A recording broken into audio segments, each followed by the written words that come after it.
Hello everyone, welcome to the Morbid monologue. With Thanksgiving and some other day job projects I've been working on, I wasn't able to get a video put together. But I'm here now. I got my Christmas decorations up, feeling really festive this year because 2020's been a dumpster fire. But anyway, we're talking about a couple of monstrous murderers. This couple was responsible for the Butterbox Babies. It's a pretty dark story, and as the name suggests, involves babies, so just a heads up before we get started. My friend Doug sent me a message suggesting this story, and when he told me about it, I thought, this is insane. How have I never heard of this before? Surely there has to be a ton of information out there, and videos and different things to learn about and watch, but really, there wasn't a whole lot out there. But that being said, I still really wanted to share it with you guys. It all started with two people, Lila and William Young. The two got married in 1925 in Fox Point, Nova Scotia, Canada. Lila was raised by Seventh-day Adventist parents, and William came to Canada from Oregon with aspirations to be an Adventist medical missionary. Shortly after their wedding, Lila was pregnant with their first of 5 children. They made the decision to move to Chicago in December of 1927, where William could work as a licensed chiropractor, but they only ended up staying there for 2 months before returning to Canada. Once back in Canada, they settled down in Eastchester, where they then opened their own business. They branded it the Life and Health Sanitarium, where the sick get well. Real creative. Shortly after, Lila became a midwife, and they've renamed their business the Ideal Maternity Home and Sanitarium. The maternity home gained popularity quickly from advertisements the Youngs put in the newspaper, claiming the home to be a safe place that women could come to have their babies, specifically unwed mothers. Back then, it was incredibly frowned on and taboo to have a baby out of wedlock, and the Ideal Maternity Home promised a space that women could come to that was free of judgment and gossip. Which honestly sounds pretty great. Like, when I first heard of this, I thought props to them.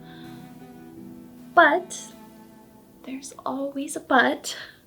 Everything that the Youngs offered came at a very steep price.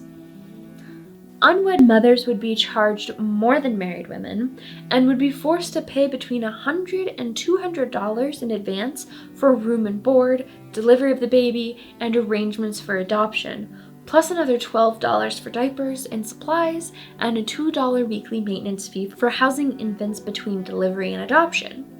If the baby died, the mother would also be expected to pay $20 for funeral services provided by the maternity home. Now, I know this doesn't sound like a ton of money by today's standards, but depending on how long the mother stayed, this could all add up to a few $100s pretty quickly. And the average monthly wage back then was around $114. So affording all of this was very difficult for some, and the Youngs took advantage of the fact that a lot of these women had nowhere else to go, so they could charge them whatever they wanted. And if the women simply didn't have enough money to pay the Youngs, they would sometimes have to work off their debt at the maternity home, providing a continuous source of unpaid workers to the Youngs. All of this is bad enough, but it gets so much worse.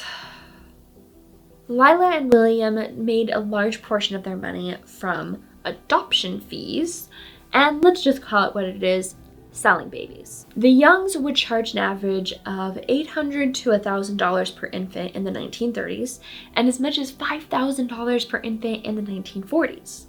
Between 1937 and 1947, they made at least $3.5 million from selling babies. $3.5 million.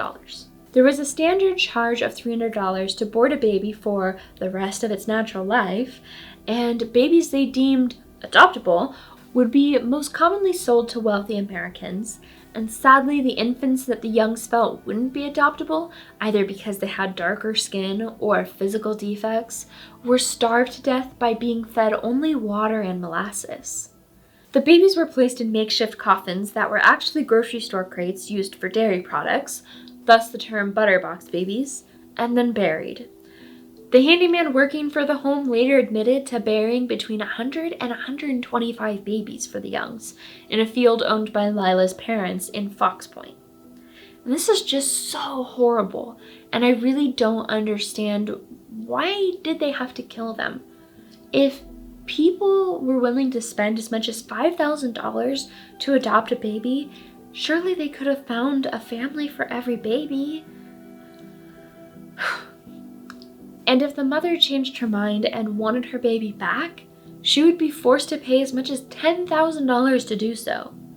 Even if the mother only went to the maternity home to give birth and had every intention of keeping their baby, they would sometimes be told by the Youngs that their baby had died, only to then be sold to another family. Reports started coming in about the business alleging mistreatment of both the babies and mothers receiving care there.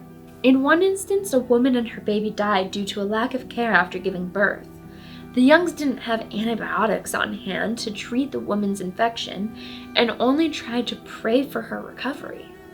Lila and William were charged with 2 counts of manslaughter caused by negligence and unsanitary conditions at the home, but unfortunately were acquitted.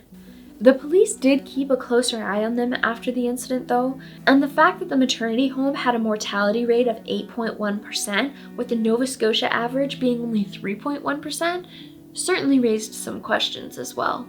Finally, in 1945, public health officials found concrete evidence of neglect and reported squalid conditions, including flies, filthy bedding, and infants weighing 50% of what would be normal for their age.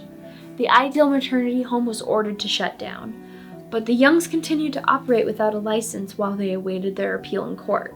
Now, Lila and William did get arraigned on 8 counts, including violating the Maternity Boarding House Act and practicing medicine without a license, but were only convicted on 3 counts and charged $150. Because of course. Remember, these guys are millionaires. $150 is nothing. The following year, they were convicted of illegally selling babies to 4 American couples and were fined $428.90. A year later, William was convicted of perjury based on his testimony at one of the previous trials, but even after all of this, babies were still being born at the Ideal Maternity Home. Gee, could it be because there weren't really any real consequences for what they were doing? Thankfully, things finally ended for the Youngs when Lila filed a $25,000 libel suit against the local newspaper. The suit caused a lot of people to testify against the Youngs, revealing what was really going on at the Ideal Maternity Home.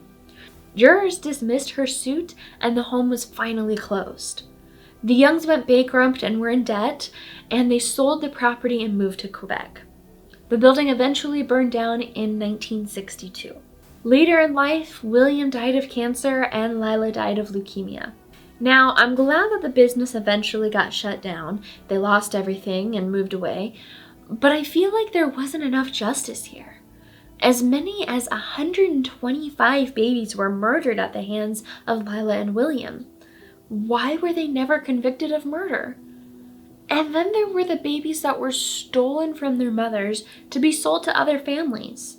Some of them never got to know who their birth parents were.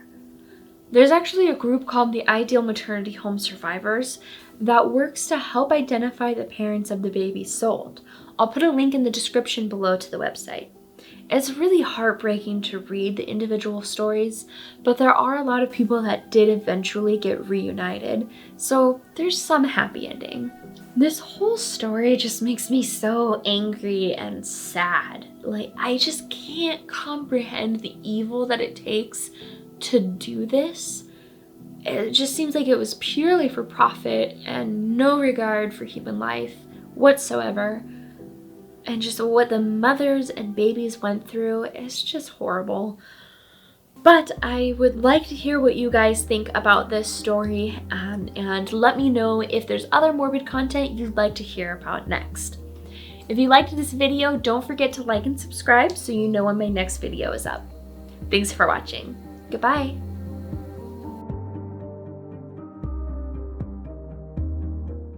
Where was I? Revealing. Hey. No.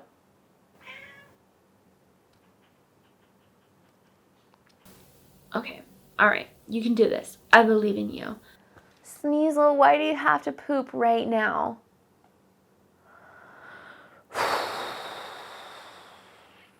can't I talk? What? And as much as... Hey! No. Yeah, you're in trouble. No. Really, Sneasel? Is that a round 2? Oh my goodness. It's a round 2 poop. Sneasel, you are a menace.